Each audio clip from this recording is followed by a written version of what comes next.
Here we go. Celtics win. Celtics move to 6-1 on the season. I'm not even sure that's 100% right.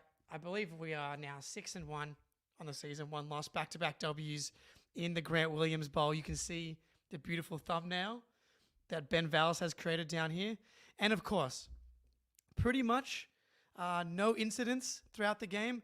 But of course, Grant Williams cannot help himself but get involved late in the game. Like, Derek White might be the hardest person to piss off in the entire world.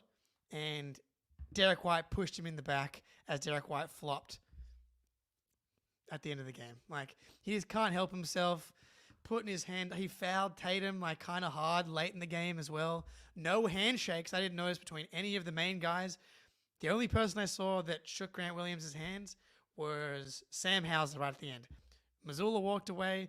Tatum walked straight into the tunnel. No Horford. None of the dudes. Like, yeah, unless Grant is leaving the chicken wings in the in to-go boxes that they can pick up on their way back to Boston or over to Atlanta. Otherwise, I'm not sure they'll be seeing Grant. No wings, dude. Well, no. Oh, hang on. This is what happens. I was just on the playback. If you weren't in there, you got to get in there. It always moves my microphone down for some reason. So that should be back.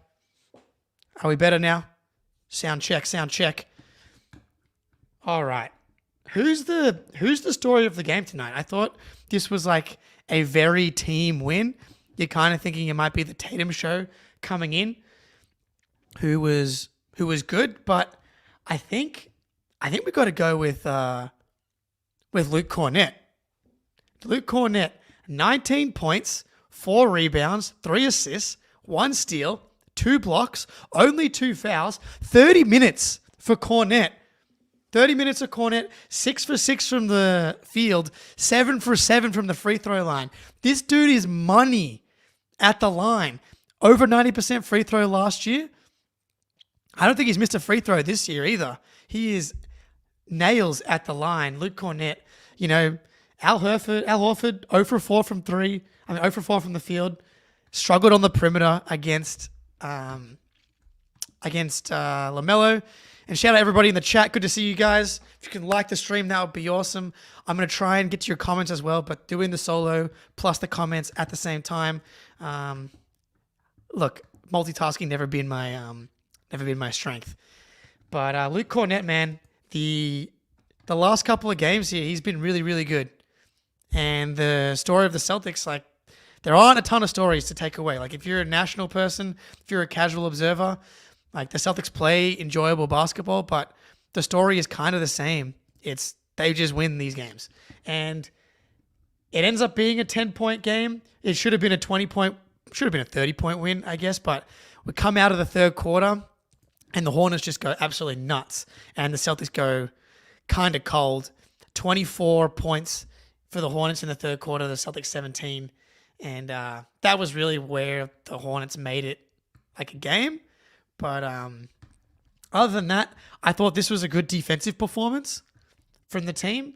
Then we have not seen a lot of that this season.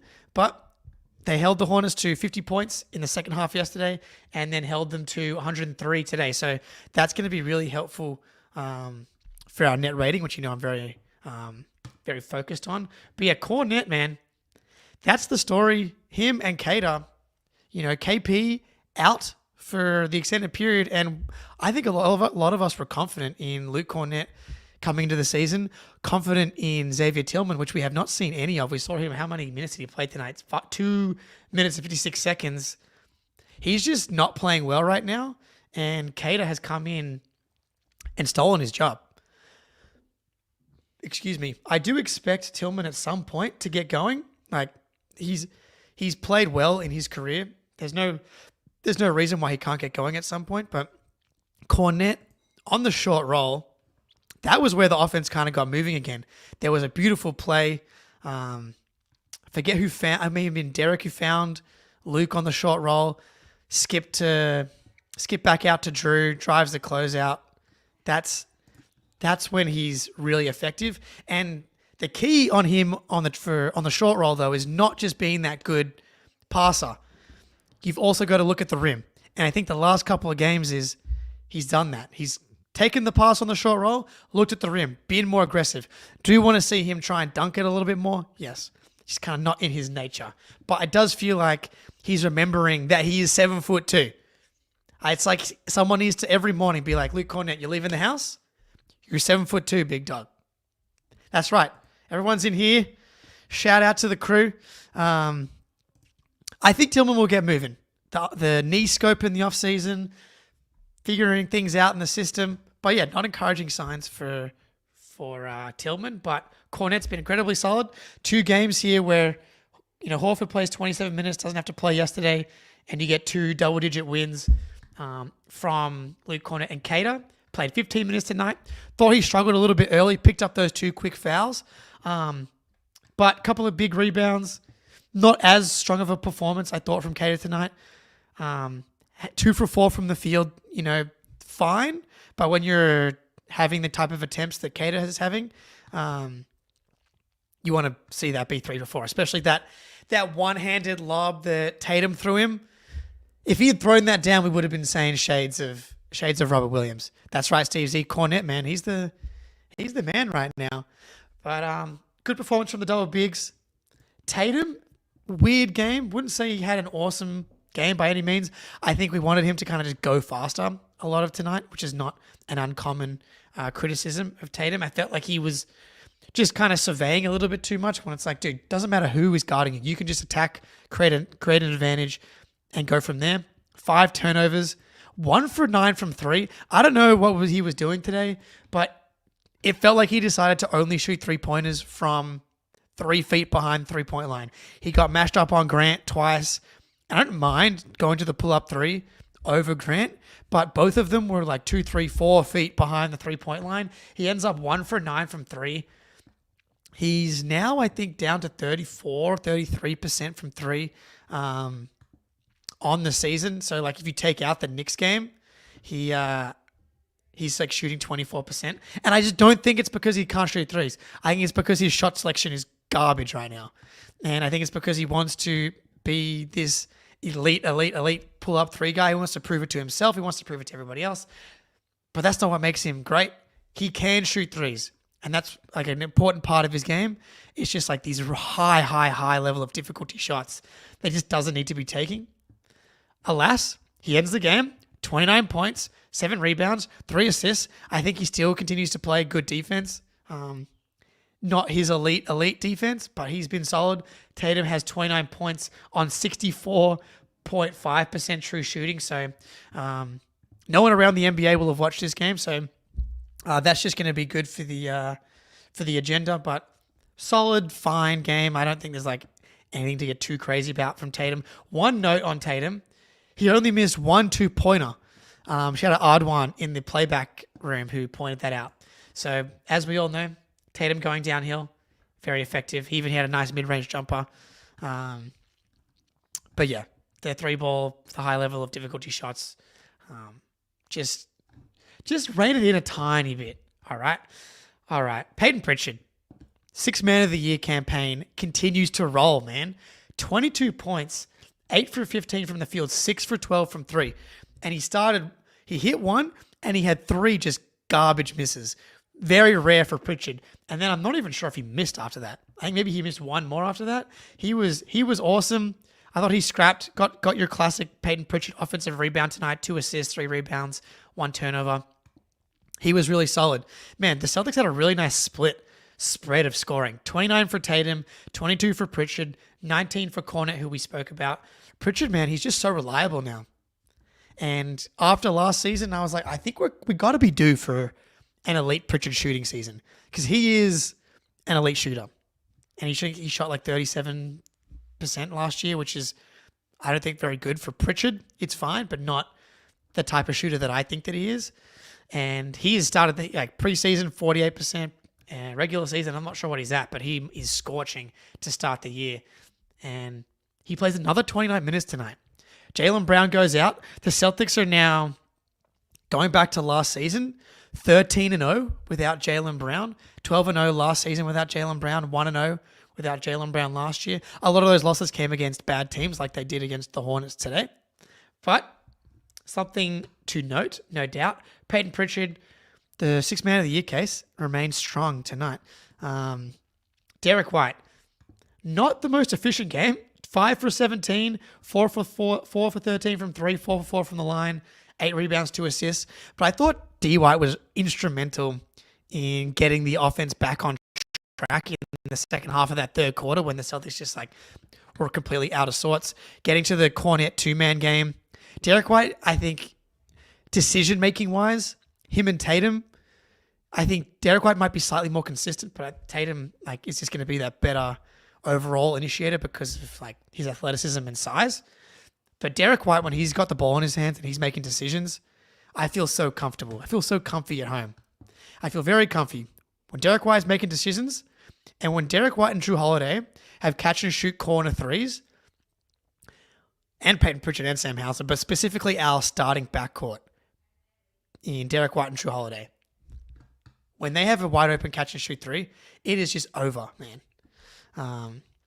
Yeah, exactly. D. White can have a couple of cold games, but he's has such a high floor. How many blocks did he have tonight? 2 blocks and a steal tonight. He was excellent getting back. JT has been really getting to the line this year. And I think part of that was definitely Charlotte. They are just a garbage defensive team. And especially with LaMelo out there, definitely padded some stats late in the game with these free throws. But yeah, definitely getting himself to the line, which we like to see. Antonio, what are you not happy about? Celtics win. Celtics roll. We're good to go.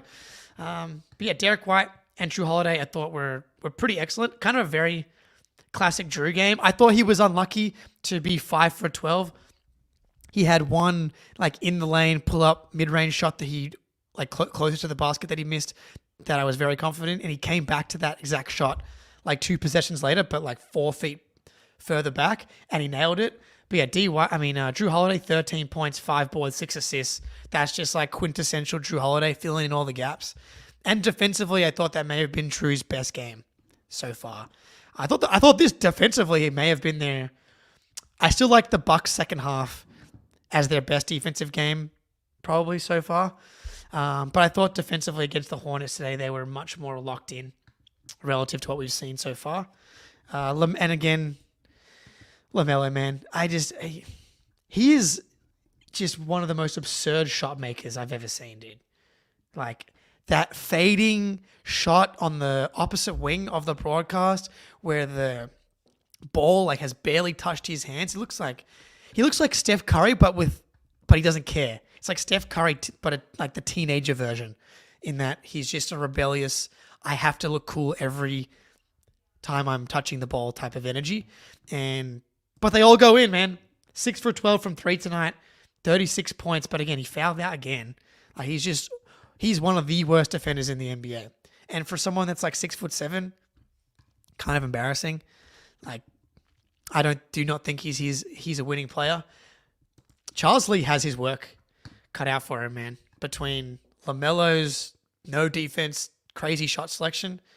He is the definition of a SEAL, Mary. This team is the SEAL team between him and Trey Mann in particular. Those are some of the worst defenders in the NBL. Just not that impressive. But yeah, shout out Charles Lee. The fact that he was fouling at the end of the game to help us get some extra free throws, I appreciated that. But look, I don't think there's a ton to write home about from these last 2 games outside of Grant being annoying. I honestly think that the Grant relationship may be kind of over. I think that was it. They were we've put up with Mr. Fringe guy for that long, and you come in here and you try and hurt our best player, hard foul at the end of the game for no reason, flopping, being in a irritant right at the end of the game when the game's over. Just why bother with that kind of energy if you're the Celtics at this point? I can't believe Derek White pushed him, dude. That's just out of control. Sam Hauser, before I leave, the no-dip three-pointer in the corner, really nice. And the attack and finish at the rim, I just would want to see him move well. I'm a little worried about the chronic back thing that's been popping up.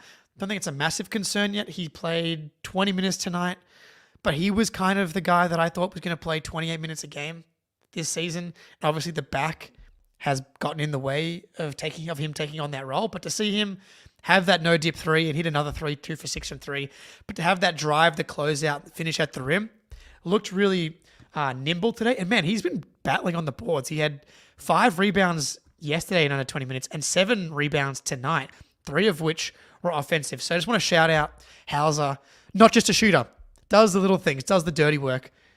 And, yeah, and that's kind of the story, I think, from this kind of 2-game stretch here. I feel like a lot of different people contributed, but especially Luke Kornet, Neemias Queta, and like that's really encouraging going forward. The fact that we can have those guys play well, keep the minutes off Al, not rush Porzingis back, keep racking up wins, and also keep developing Queta. I know that he's 26 years old, that Tice reminded me of in the Discord, the same age as Xavier Tillman. Played a lot less basketball though. All right, everybody, go watch the Garden Report. We'll be back on First to the Floor tomorrow with the boys, me, Ben, and Spoonie. Jake and I tired of unavailability. That's the Porzingis experience, man. It is what it is. But if he's healthy for the playoffs, it's all that matters. He played 57 games last year. We'll take it. But everybody, I appreciate you all being here. Until next time, Celtics are 6-1. Let's go. And forgot to find the intro, outro, and peace.